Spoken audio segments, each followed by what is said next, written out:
히브리서 5장에서 우리가 나누었던 내용이 뭐였냐면 예수 그리스도의 대제사장직이 어떤 의미인가, 어떤 가치인가 이 부분이었습니다. 특히 아론 계열의 대제사장이 가지고 있는 의미와 또 멜기세덱 계열의 대제사장직이 가지고 있는 의미를 비교했었죠.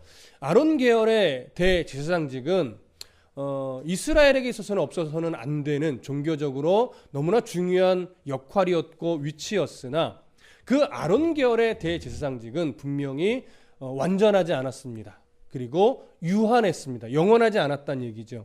그러나 이와는 달리 멜기세덱의 계열을 따라온 대제사장직, 바로 예수 그리스도의 대제사장직이죠. 예수 그리스도는 멜기세덱의 계열을 따라온 대제사장인데 왕이시며 대제사장이셨습니다. 이러한 예수 그리스도의 사역은 완전했습니다. 또한 이런 예수 그리스도의 사역은 영원했습니다. 이런 의미에서 아론 계열의 대제사장직은 의미 없고 예수 그리스도의 대제사장직만 의미 있다, 이런 비교는 아니었습니다. 아론 계열의 대제사장직이 가지고 있는 그 역할이 이제 예수 그리스도의 역할을 통하여 완전해진 거죠.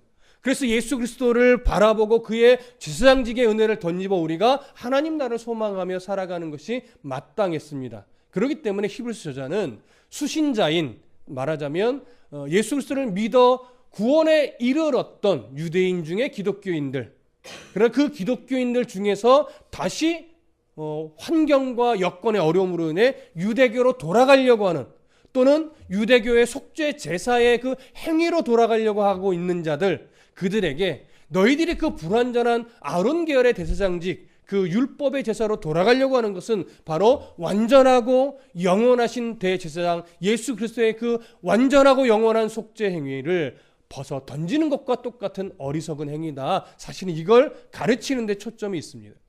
오늘은 그에 대한 연장선에서 그 수신자들이 가지고 있는 영적 상태, 영적 미성숙의 상태를 지적하고 책망하면서 조금 더 성숙한 신앙으로, 조금 더 장성한 분량의 신앙으로 자라가야 한다라고 하는 권면을 오늘 본문에서 요구하고 있습니다. 그 내용으로 들어가 보겠습니다. 5장 11절 함께 읽겠습니다. 시작. 멜기세덱에 관하여는 우리가 할 말이 많으나 너희가 듣는 것이 둔함으로 설명하기 어려우니라. 자, 저자가 수신자들에게 이렇게 말합니다. 멜기세덱에 관하여는 우리가 할 말이 많다. 그럼 여기서 말하는 멜기세덱은 창세기에 나오는 그 멜기세덱일까요? 아브라함의 그 사건 속에 등장하는 멜기세덱 그 사람을 의미할까요? 그렇지 않죠. 멜기세덱의 계열을 따라온 대제사장직, 예수 그리스도의 대제사장직에 관하여는 이런 의미입니다. 그래서 그 예수 그리스도의 대제사장직에 관하여는 가르칠 게 더 많다 이거예요. 너희가 알고 있는 그 범주만 있는 것이 아니라 훨씬 더 가르치고 알려줄 게 많다. 그런데 어떤 의미예요? 너희가 듣는 것이 둔함으로 설명하기가 어렵다 이렇게 말합니다. 여러분 무슨 의미입니까? 그들의 현재 수신자들의 영적 수준이 너무나 낮아서 예수 그리스도의 대제사장직이 가지고 있는 그 깊고 넓은 의미를 설명하려고 하면 그들이 이해할 수 있는 수준이 아니다라고 하는 거예요. 그래서 그 이해할 수 없는 그 낮은 수준을 오늘 성경이 뭐라고 표현했냐면 듣는 것이 둔하다 이렇게 표현한 겁니다. 듣는 것이 둔하다라고 하는 이 표현은요, 단순하게 지적 이해 수준이 낮다 이런 의미가 아니라요, 하나님의 말씀이 그 깊고 더 넓은 말씀이 아무리 들려지고 전해져도 그들은 그 말씀을 들을 때 그 말씀의 깊은 의미가 무엇인지 탐구해 보려는 자세가 없다 이거예요. 그리고 그 말씀을 내 삶의 말씀으로 적용하여 그 말씀대로 살아내 볼 의지가 있다 없다? 없다. 그렇기 때문에 아무리 깊고 넓은 말씀이 주어져도 그들은 알아들을 수 있는 수준이, 이해할 수 있는, 깨달을 수 있는, 삶에 적용해낼 수 있는 수준이 되지 않는다 이거예요. 이것이 지금 믿음의 진보가 전혀 나타나 있지 않은 상태라는 거죠. 이것이 수신자들이 가지고 있는 현재 영적 상태이고 오늘 히브리서 저자가 안타까워하는 이유 중에 하나입니다. 너무나 신앙의 진보가 없는 거죠. 그 안타까움의 이유를 다음 절에서는요 이렇게 지적을 합니다. 자, 12절 함께 읽어보겠습니다. 시작. 때가 오래되었으므로 너희가 마땅히 선생되었을 터인데 너희가 다시 하나님의 말씀의 초보에 대하여 누구에게서 가르침을 받아야 할 처지이니 단단한 음식은 못 먹고 젖이나 먹어야 할 자가 되었도다. 여러분, 내용 그리 어렵지는 않습니다. 그런데 여기 보시면 때가 오래되었으므로 너희가 마땅히 뭐가 되어 있어야 된대요? 선생이 되어 있어야 한대요. 이 말은 히브리서 저자가 안타까워하고 있는 그 수신자들, 그들의 신앙의 연수가 짧다는 거예요? 사실 상당히 길다는 거예요? 상당히 길다는 겁니다. 상당히 길기 때문에 기독교인이 처음 되었을 때 복음을 받았고, 그러니까 기독교 교리의 어떤 기본적인 복음의 메시지를 받았고 믿음의 그 기초적인 내용을 다 들어서 그 예수 그리스도를 믿음으로 영접하고 하나님의 백성이 된 어떤 표가 있기는 한데, 그 이후에 그 연수로 볼 때 정상적으로 예수 그리스도를 믿고 하나님 말씀을 듣고 교육을 받고 내 삶에 적용해내는 씨름을 해냈다면 지금쯤이면 어느 정도 수준에 있어야 된다는 거예요? 선생의 수준에 있어야 되는 게 마땅하다는 거예요. 여기서 선생이라는 것은요, 단순하게 꼭 가르치는 교사적 위치만을 의미하지는 않습니다. 그렇게 교사의 자리에 있는 것이 아니라 할지라도 여기서 이 말은 그들이 처음 가지고 있었던 하나님의 그 기본적인 말씀, 복음에 대한 기초적인 메시지, 믿음에 대한 아주 기본적인 내용, 그것을 내가 알고 이해하고 있는 수준이 아니라 그것 정도는 누구에게 분명하고도 명확하게 전할 수 있는 그런 수준이 되어 있어야 함이 마땅하다 이거예요. 아니, 당연히 되어 있어야만 한다는 거죠. 그 정도 연수면. 그런데 뭐라고 말해요? 다시 하나님의 말씀의 초보에 대하여 누구에게서 가르침을 받아야 할 처지라고 합니다. 이 말은 뭐예요? 그 기초적인 복음의 메시지, 그 믿음에 대한 기초적인 내용들, 이것을 기억하고 가지고 있기는커녕 오히려 다시 배워야 된대요. 여러분 다시 배워야 한다라고 표현하는 오늘 히브리 저자의 마음을 좀 아셔야 됩니다. 지식적으로 그 내용을 모른다는 것이 아니에요. 전혀 그것이 그들의 삶에 믿음의 내용으로 작용하지 않고 있다는 거예요. 전혀 그 복음의 기초적인 복음의 내용을 알고 있는 자답게 그것을 받아들인 자다운 삶의 태도나 자세가 전혀 없어서 오히려 다시 가르쳐줘서 그것이 그들 안에 복음으로서 영향력을 나타낼 수 있도록 배워야 할 현재 상태라고 하는 것이죠. 여러분, 그 복음의 내용을 사실은 다 잃어버렸다라고 하는 겁니다. 이것이 얼마나 어처구니 없는 일입니까? 오늘 12절이 그 내용을 이렇게 연결합니다. 너희가 다시 하나님의 말씀의 초보에 대하여 누구에게서 가르침을 받아야 할 처지이니 단단한 음식은 먹지 못하고 젖이나 먹어야 할 자가 되었도다. 오늘 히브리 저자는 그들의 연약한, 진부하지 못한, 자라지 못한 신앙의 상태를 단단한 음식은 못 먹는 자로, 오히려 아직까지도 젖이나 먹어야 할 자로 비유하여 표현하고 있는 겁니다. 여러분, 주변의 교회나 주변에 아는 성도들의 이야기를 조금 더듬어 보시면 사실 오늘 이 말씀에서 히브리 저자가 지적하는 자들과 거의 흡사한 자들이 은근히 꽤 있어요. 교회에서의 직분은 때로는 집사요, 때로는 권사요, 때로는 장로요, 때로는 목회자요라고 하는데 그의 삶의 태도나 교회 안에서의 모습이나 여러 가지를 보면 아직까지도 어떤 수준에서 벗어나지 못하여 내가 이렇게 열심히 하면 하나님이 복 주실 거야, 내가 이렇게 열심히 하면 자녀들이 잘 될 거야, 뭐 이런. 그러면서 또 이런 분들도 있어요. 죽어봐야 천국 가는지 알지. 무슨 말씀 이해되십니까? 모르는 게 아니라 아는데 그게 정말 내 믿음으로, 그게 정말 나의 어떤 삶의 분명한 확신으로 전혀 작용하고 있지 않고 오히려 정한수 떠놓고 아침 새벽마다 자녀를 위해 알지도 못하는 신에게 기도하는 자들이나 별반 다르지 않는 모습. 그들에게 있어서 대상은 그저 성경에 기록된 하나님이라고 하는 이름뿐이지 결국 역할은 정한 수 떠놓고 비는 이름 모를 어떤 신과 별반 다르지 않게 여기는 삶을 살아내는 자들. 죄송합니다. 이 것이라고 나갈 뻔했어요. 그러면 안 되는 건데. 그런 모습과 별반 다르지 않으니 그분이 뭐 집사요, 권사요, 장로요, 목회자라고 타이틀을 갖고 있다면 오히려 히브리서 저자는 더 안타까워할 거예요.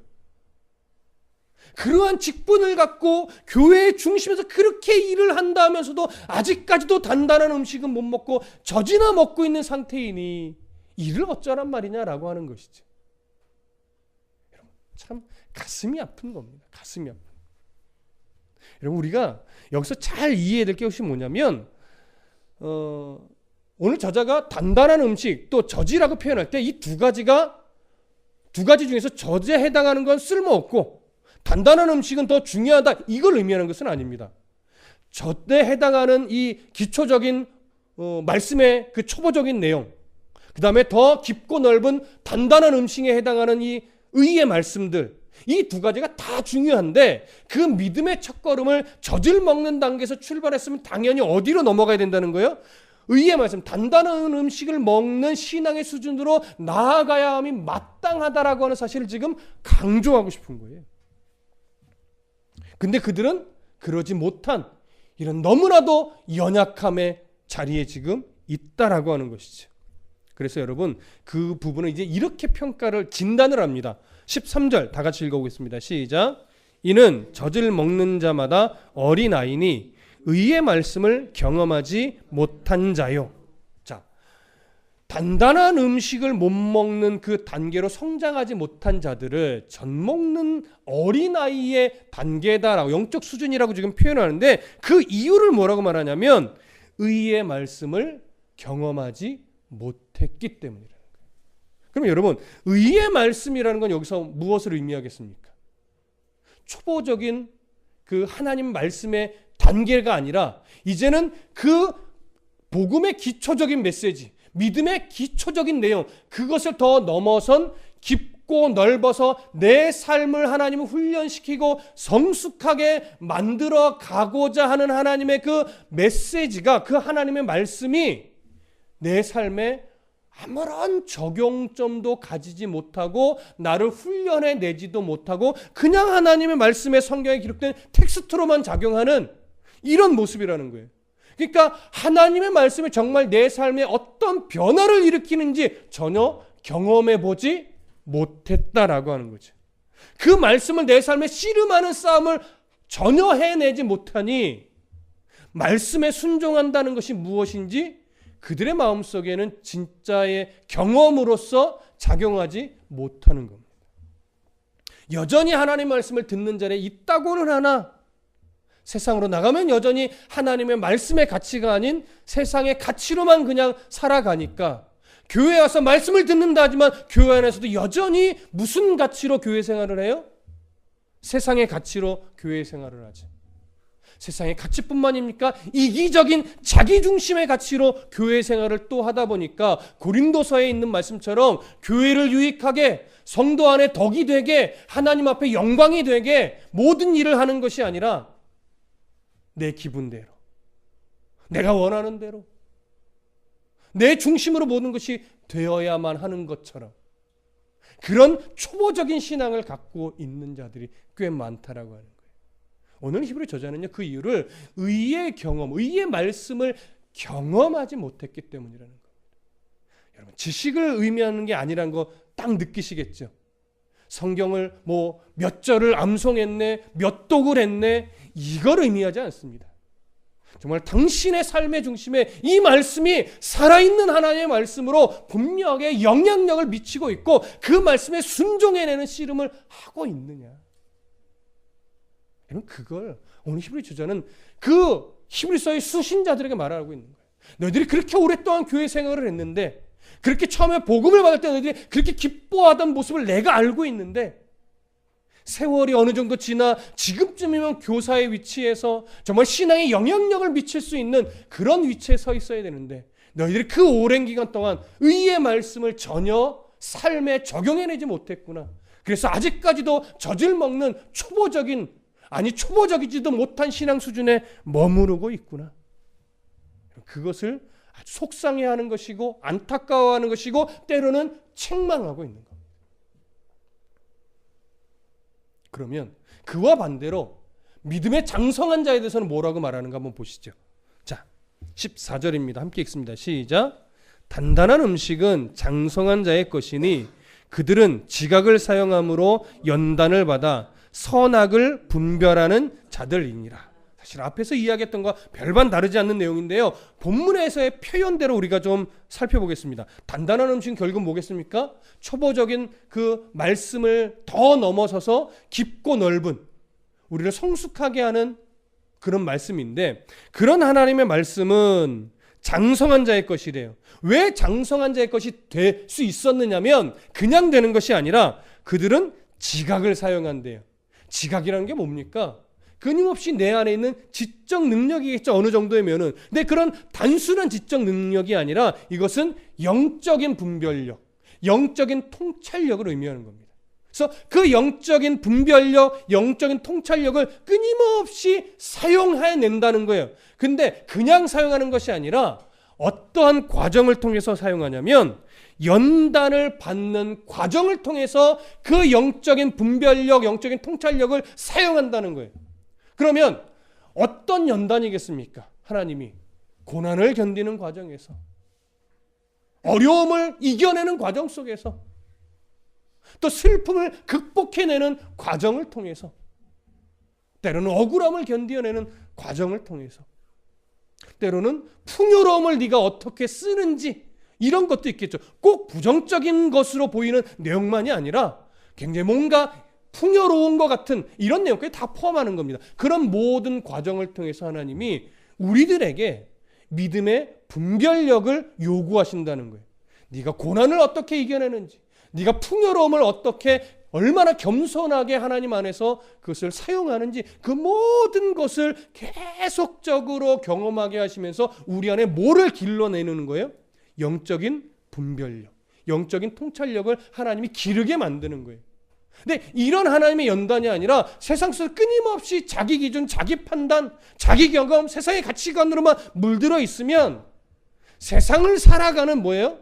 그런, 뭐라고 표현할까요? 세상에서 잘 되는 그런 법은 배우겠죠. 그러나 영적으로 장성한 분량에 이르는 법은 절대 배울 수 없습니다.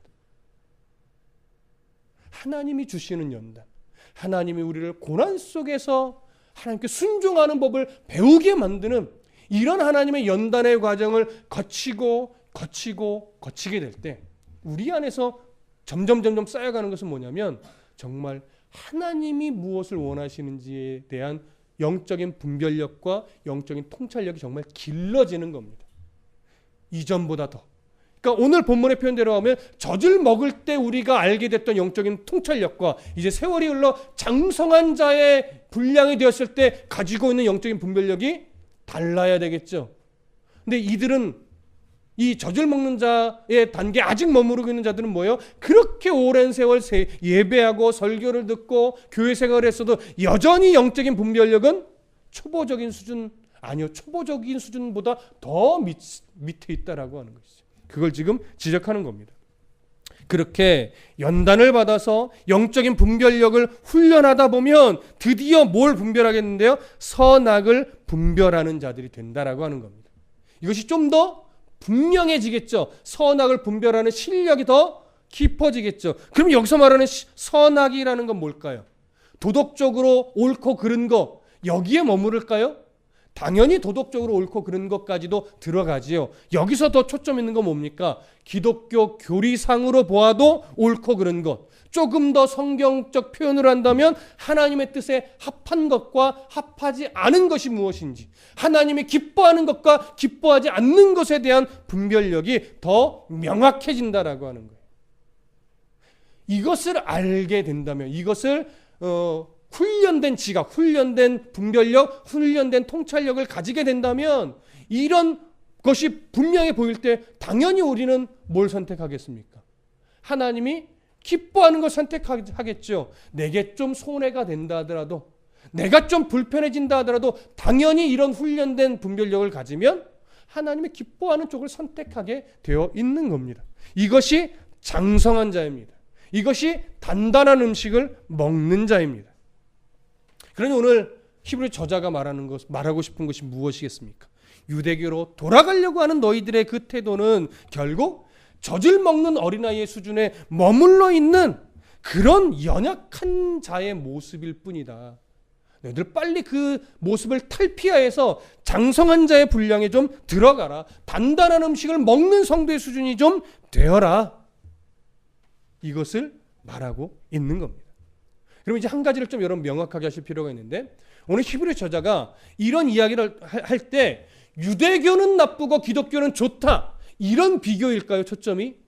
그렇지 않습니다, 여러분. 히브리 저자도 마찬가지고 사도들도 마찬가지고요. 항상 복음을 전할 때 유대교는 나빠, 기독교는 좋아, 이게 아니에요. 모든 다 초대교회의 성도들이요, 다 출발은 어디서부터 하는 거예요? 유대교에서 출발하는 거예요. 유대교는 틀렸다가 아니라 유대교에서 가지고 있는 그 신앙이 누구로 인해 완성되었다? 예수 그리스도로 인해 완성되었다. 멜기세덱 계열을 따른 대제사장이신 예수 그리스도를 통하여 완성되었으니 이제 그 완성된 예수 그리스도의 은혜로 말미암아 완전한 대로 나아가는 것이 마땅하다. 이것을 이야기하는 거예요. 그래서 유대교는 나쁘고 기독교는 좋다, 이런 비교가 아니라는 거 여러분 좀 아셔야 될 필요가 있습니다. 마찬가지로 아까도 얘기했지만 젖을 먹는 단계의 수준이 나쁘다는 것이 아니에요. 거기서 출발을 시작했으면 이제 단단한 음식을 먹는 단계로 꼭 나아가는 그런 신앙이 되어 있어야 된다는 거죠. 그럼 여러분, 젖을 먹는 단계의 신앙에 머물러 있는 것이 왜 나쁜 걸까요?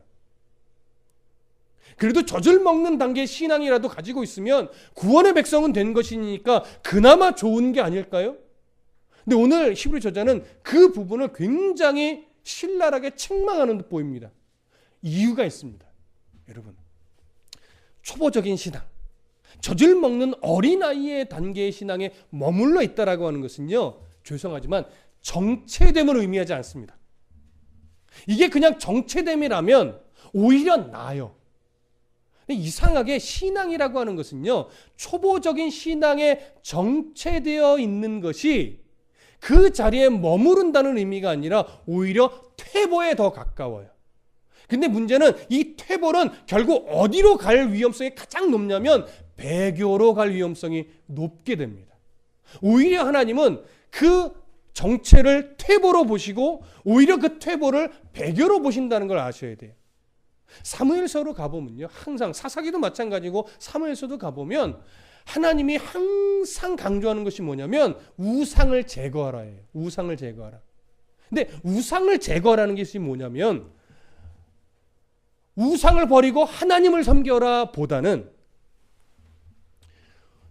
우상과 함께 하나님을 섬기던 그런 어리석음을 버리라 이거예요. 그래서 하나님만 섬기라는 표현을 하거든요. 성경이요, 하나님이 하나님을 섬기라 할 때 하나님을 섬기라 이렇게 표현을 거의 안 합니다. 하나님만 섬기라고 얘기해요. 여러분, 하나님을 섬기는 것과 하나님만을 섬기는 것은 비슷해 보일지는 모르나 전혀 다른 겁니다. 이스라엘의 역사 속에서 이스라엘이요, 하나님을 버린 적은 거의 없습니다. 사실 하나님을 버린 것이 아니라 하나님과 함께 누구를 섬기는 거예요? 우상을 섬기는 거예요. 그러면 그들은 말해요, 우리가 언제 하나님을 버렸습니까? 근데 하나님은 뭐라고 판단해요? 너희들이 나와 함께 우상을 섬기는 그 순간 너희들은 나를 이미 뭐한 것이다? 버린 것이다. 이것이 신앙의 정체는요, 항상 머무르는 것이 아니에요. 퇴보하는 것이고 그것은 우상 숭배로 나아가는 지름길이에요. 그래서 예수를 믿게 된 그 순간 우리는 초보적인 신앙에 머물러 있으면 안 돼요. 끊임없이 깊고 넓은 말씀을 더 배우고 그 말씀을 내 삶에 적용하는 씨름을 하고 그 말씀이 얼마나 내 삶에 진짜 부합한 말씀인가를 삶의 애씀을 통해서 확신하고 검증하고 확증해내는 이 씨름을 하셔야 됩니다. 그러니까 이 씨름이 없으면 신앙은 자랄까요? 안 자랄까요? 안 자라요. 신앙은 교회에서 정말 멋들어진 설교를 듣는다고 자라는 게 아니에요. 신앙은요, 정말 유명하신 목사님이 사역하는 큰 교회를 나간다고 신앙이 자라는 게 아니에요. 물론 그렇다고 작은 교회 나가면 잘한다, 이것도 아니죠. 신앙은 어떠한 말씀을 듣느냐도 중요하지만 들은 말씀을 내 삶에 어떻게 적용해내는 그 애씀을 가지는가, 여기에서 결정되는 겁니다. 신앙은 지식으로 자라지 않습니다. 신앙은 무릎으로 자라는 것이고 삶의 치열한 애씀으로 자라는 겁니다. 여러분, 교회 안에 분란을 일으키는 사람들의 특징을 잘 보십시오. 말씀을 내 삶에 적용하는 씨름을 하지 않습니다. 여전히 세상에서는 그냥 자기 삶을 살아요. 하나님의 자녀로서 살지 않습니다. 언제나 아무리 말씀에 대한 지식이 풍부하고 교회 안에 경험이 많고 오랜 역사를 가지고 있다 하더라도 여전히 세상의 가치로 교회 안과 밖에서 자기 삶을, 이기적인 삶을 살아내기 때문에 교회 안에서 유익과 덕을 끼치지 못하는 거예요. 항상 분란을 일으키고 말썽을 일으키고 이간질하고 다툼을 만들어내고, 이유는 하나예요. 말씀으로 자기를 치지 않기 때문에. 그러면 장성한 자의 분량에 가지 못합니다. 단단한 음식을 먹지 못합니다. 여러분 생각해 보십시오. 단단한 음식이란 게 뭡니까? 깊고 넓은 하나님의 말씀이라고 그랬죠. 그러면 깊고 넓은 하나님의 말씀은 언제나 잘한다, 오 최고야, 복 받을 거야, 이것이 의의 말씀일까요? 여러분, 성경은요 90% 이상이 뭔지 아십니까? 너 그따위로 신앙생활 하지 마예요. 그런데 하나님이 널 포기하지 않아. 너 삶의 태도를 바꿔야 돼. 너 신앙생활을 똑바로 해야 돼. 말씀이란 건 그런 게 아니야 라고 늘 책망하고 깎아내고 지적해주고, 이게 진짜 의의 말씀입니다. 근데 그걸 하나님의 말씀으로 내가 아멘하고 받아낼 때 그 안에 위로가 있음을 알아요. 그 안에 하나님의 은혜가 있음을 깨닫는다고요. 근데 이런 그 나를 지적해주고 나의 모난 부분을 깎아내주고 나의 연약함을 이렇게 뒤집어 엎어주는 하나님의 말씀을 내가 은혜로 받아내지 못할 때는요, 언제나 거기에서는 하나님의 은혜가 작용하는 것이 아니라 나의 아집과 나의 이기심과 또 분열을 만드는 탐심과 이런 것들이 그 안에서 작용하게 돼 있어요. 그러니까 그런 성도들은 항상 말씀을 선택해서 듣죠. 어떻게 해요? 내 귀에 좋은 것만. 근데 내 귀에 불편한 소리가 들면 항상 뭐해요? 귀를 막거나 교회에 어떤 문제를 일으키거나 이런 자리에 서 있는 거예요. 그게 바로 악인의 꾀를 쫓는 거고, 그 다음에 불의한 자리에 서는 이런 모습이겠죠. 오늘 히브리 저자는 그러지 않기 위해서 항상 연단을 받아 훈련된 지각을 길러야 되고, 그래서 선악을 잘 분별할 수 있는 성도가 되어야 한다고 말해요. 이게 장성한 자입니다. 자, 6장으로 좀 넘어가 볼게요. 1절과 2절입니다. 6장 1절과 2절 함께 읽습니다. 시작. 그러므로 우리가 그리스도의 도의 초보를 버리고 죽은 행실을 회개함과 하나님께 대한 신앙과 세례들과 안수와 죽은 자의 부활과 영원한 심판에 관한 교훈의 털을 다시 닦지 말고 완전한 대로 나아갈지니라. 앞에서 했던 말씀을 사실은 여기서 다시 요약하는 겁니다. 그러므로 신앙의 초보적인 젖을 먹는 신앙에 정체되어 있는 자들아, 그러면 안 된다. 그러므로 어떻게 해야 되느냐? 우리가 그리스도의 도의 초보를 버려야 한다라고 말합니다. 이 그리스도의 도의 초보는 뭐예요? 앞에서 말했던 하나님의 말씀의 초보, 기독교 그 복음의 메시지, 믿음의 기초적인 내용들, 여기 이것을 버리라는 건 그것이 의미 없다가 아니라 거기에 머물러 있으면 안 된다는 거예요. 그것을 아는 것에만 머물러 있으면 안 된다는 거죠. 그래서 그 그리스도의 도의 초보를 6가지로 오늘 저자가 제시하는데요. 첫 번째는 죽은 행실을 회개하는 거예요. 죽은 행실을 회개한다는 건 뭡니까? 예수 그리스도를 알지 못했을 때 어떤 나의 안에 있던 외식적인 모습, 하나님이 싫어하는 악한 행실들, 여기는 도덕적인 면도 사실은 포함이 되어 있습니다. 이 모든 것이 어우러져서 이것이 죄악된 것이었구나, 내가 예수 그리스도를 모르는 것, 내가 예수를 영접하지 않았던 것, 이것이 죄였구나 하면서 그것을 회개하는 심령을 가졌던 것, 이것이 그리스도의 도의 촉보의 내용 중에 하나죠. 아마 교회에 처음 발걸음을 디딜 때 이런 것들을 아마 그 당시에는 배웠을 것으로 여겨집니다. 두 번째 뭐예요? 하나님께 대한 신앙. 하나님이 어떤 분인지 알게 되고 그분을 갈망하게 되는 그런 교리적 내용일 겁니다. 세례들은 뭐겠습니까?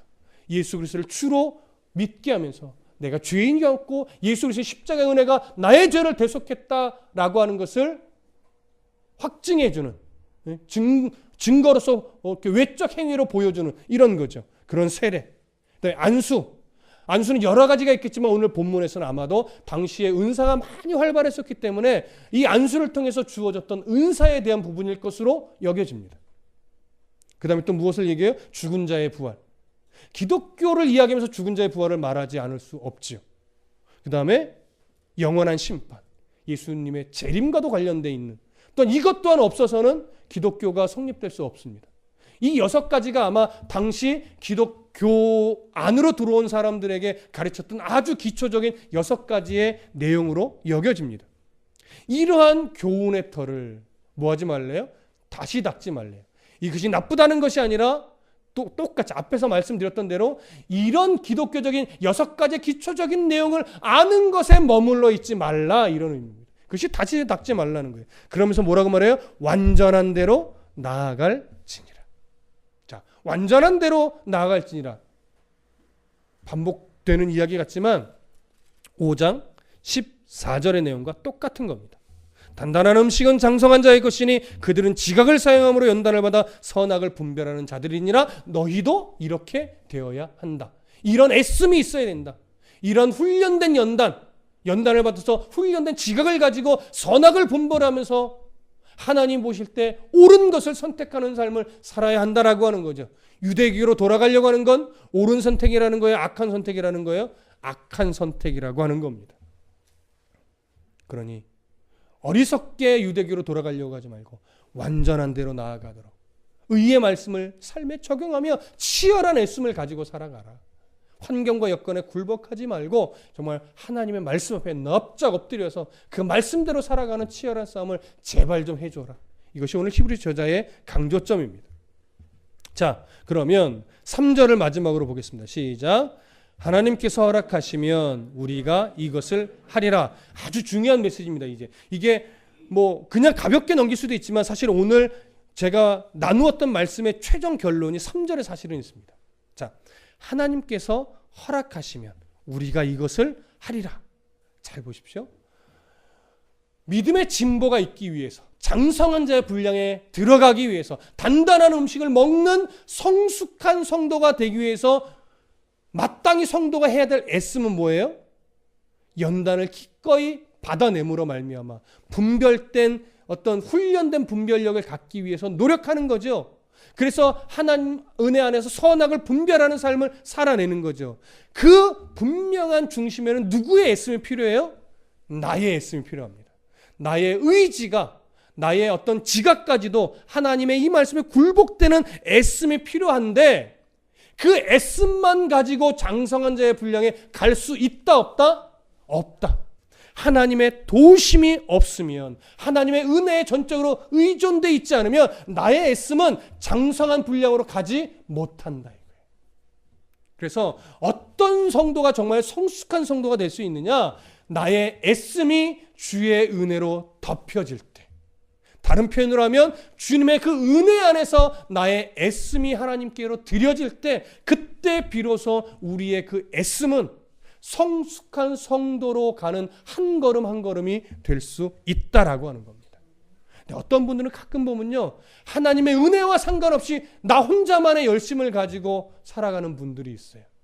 저분의 신앙이 대단할 것 같이 보이는데 정말 가까이서 그분을 보면요, 그 열심과는 전혀 다르게 신앙이 별로 깊지 않은 모습을 발견할 때도 있어요.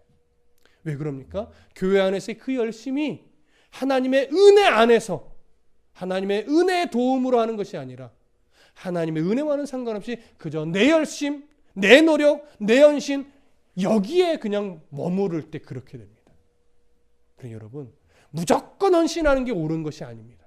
무조건 복종하고 무조건 노력하고 이것이 아니라 우리가 항상 하나님께 구해야 될 것은 뭐냐면, 하나님, 나의 하나님을 향한 이 애씀과 노력과 열심이 하나님의 은혜를 의지하고 있는 열심이 될 수 있도록, 하나님의 그 긍휼하심 안에 있는 노력이 될 수 있도록 하나님 도와주시옵소서. 그래서 우리의 신앙의 이 삶이 정말 한 걸음씩 한 걸음씩 신앙의 진보가 있는 성도의 삶이 되게 해주십시오. 여러분, 이런 하나님 앞에 간절함이, 또 이런 노력이, 또 하나님의 도우심이 우리들의 삶 가운데 있기를 간절히 소원합니다. 기도하겠습니다.